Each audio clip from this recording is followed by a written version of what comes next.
Ada seorang sahabat bernama Umair bin Hamam. Umair bin Hamam ini teman-teman sekalian adalah salah satu sahabat yang sempat ikut di perang Badar. Waktu Nabi sudah atur pasukan, musuh sudah depan mata, ini tinggal pecikan takbir, perang nih. Sudah akan saling bunuh-membunuh.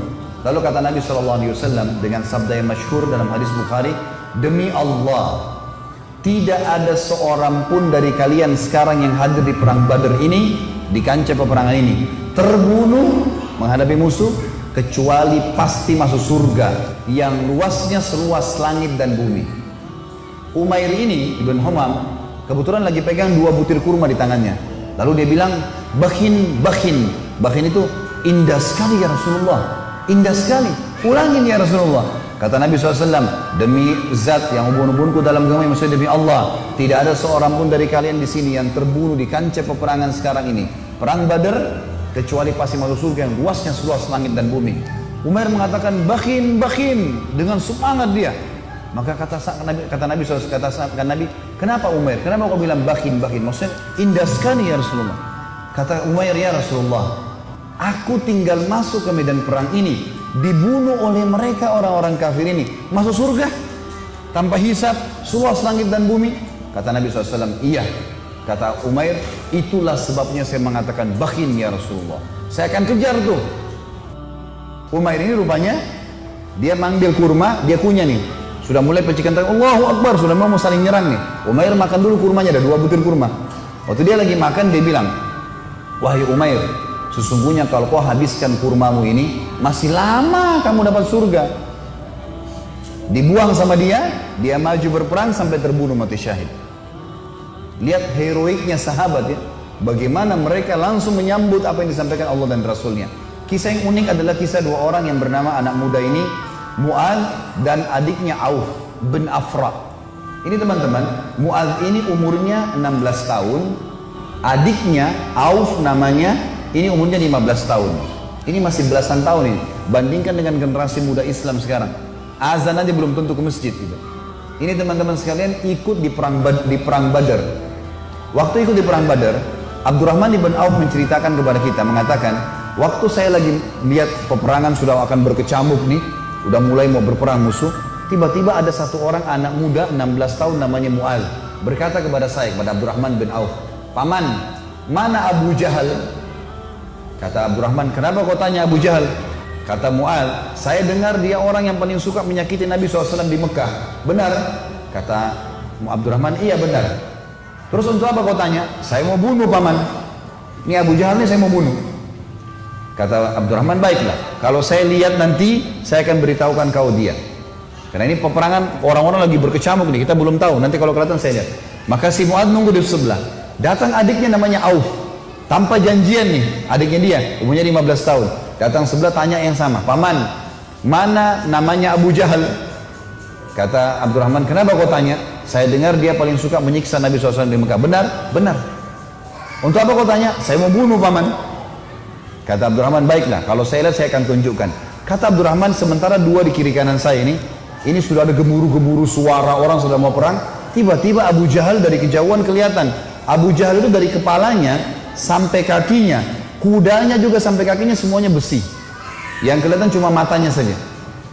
Dia dulu di atas kuda, dikelilingi oleh 10 baris pasukan. Nggak bisa ditembusin. Bayangkan kalau satu orang berdiri, ada orang buat lingkaran pertama, lingkaran kedua, sampai 10 lingkaran. Gimana caranya menembus nih? Kata Abdurrahman, waktu saya lihat saya bilang, itu Abu Jahal. Waktu saya bilang itu Abu Jahal, kata Abdurrahman, demi Allah, si Mu'adz sama Auf seperti 2 anak panah yang melesit ya, dilepas dari busurnya. Lari dua-dua ini, menembus 10 baris itu. Tebas sana, tebas sini, naik di atas pundaknya sampai ke Abu Jahal. Dan dua-duanya menebasin pedangnya sampai kena ke pahanya Abu Jahal. Sobek pahanya Abu Jahal ini, berdarah, jatuh dari kuda, gitu kan. Abu Jahal ini rajanya mereka ya, rajanya orang-orang Mekah waktu itu. Dan kalau ini kalah, ini mati, berbubar semua di pasukan.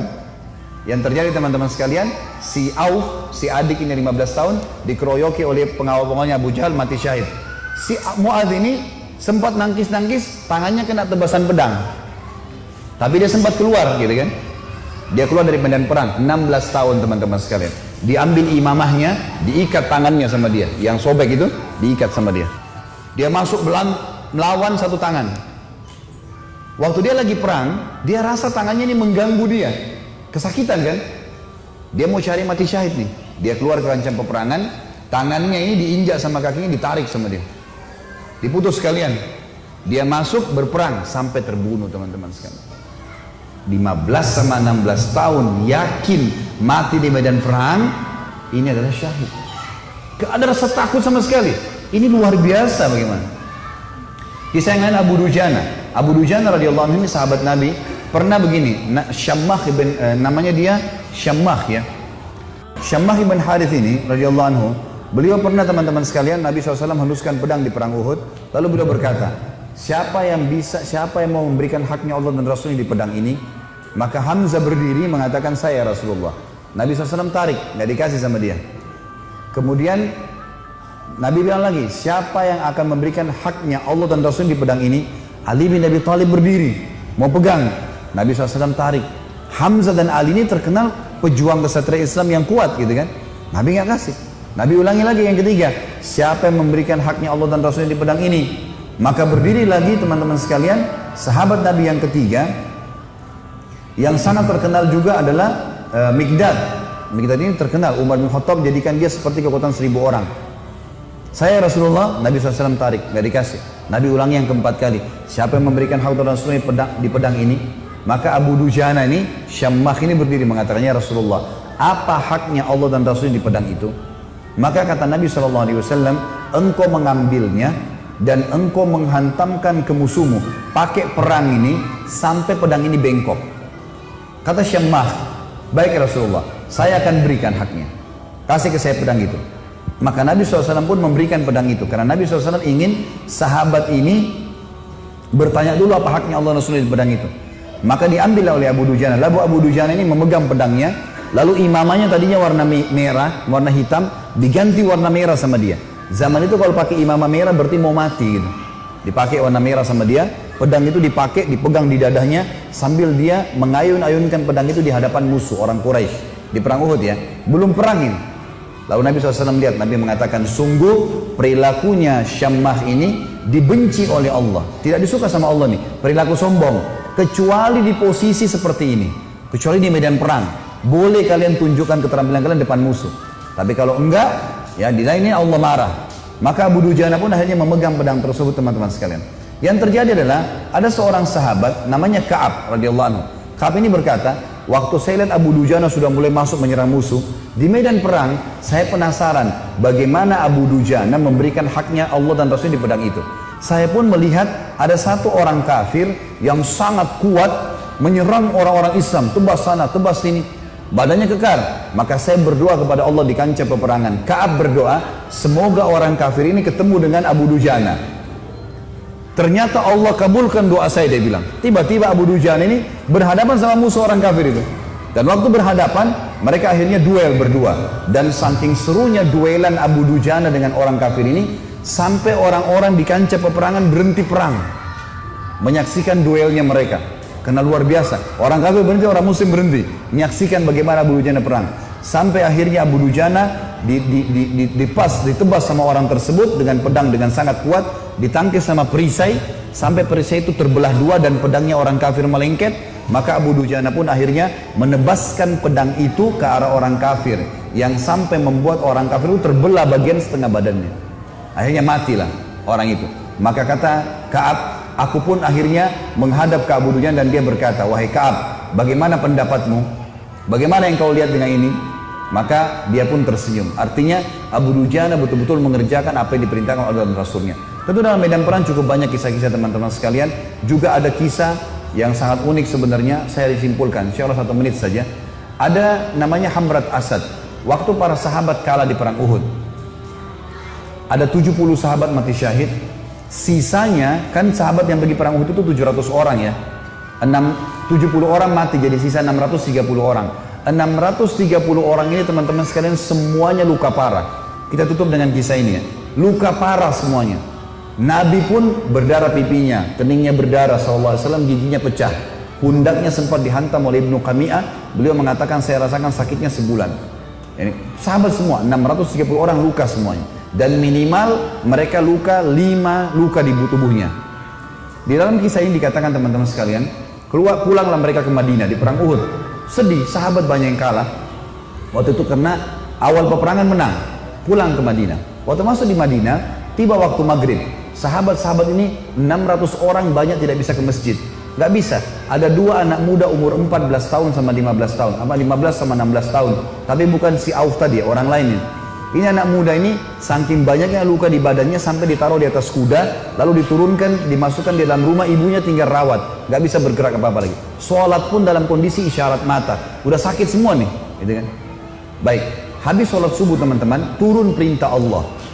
Ini 1 hari setelah perang Uhud. Ada perang namanya Hamrat Asad, nama lokasi. Hamrat Asad ini nama lokasi. Asad artinya singa. Hamrat ini wilayah warna merah karena gunungnya banyak warna merah.